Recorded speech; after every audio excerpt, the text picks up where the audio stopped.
Hello. Okay, today let's take a break from writing. I just want to point out. Oh, this is, by the way, it's going to be backwards, but it's called Now Write Science Fiction, Fantasy, and Horror.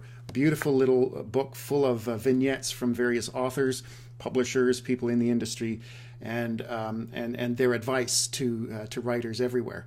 The one I'm going to look at today is by Eric Edson on how we feel a story, and this is particularly important if we're writing science fiction, fantasy, or horror. And the reason is because sometimes we get caught up in the world that we've built or in the action that we're portraying in the story, and we forget one really, really crucial point of writing, and that's the reader's connection, the emotional connection with our protagonist, our hero. This is what Edson says.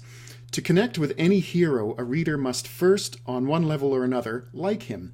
And so the most crucial job when beginning your story is to introduce the hero in a way that fosters immediate character sympathy. And this remains true no matter if your lead is a classic hero type good guy or some kind of anti-hero like Batman.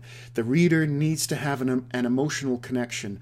And it's easy to forget that when we're looking at strange new worlds and civilizations and so on and so forth. So the way to do this as a writer, if it's not coming out through dialogue or through the action itself, is to make sure that your lead character has some kind of internal monologue, something going on inside where Jonathan feels this, or Sally wonders and feels this.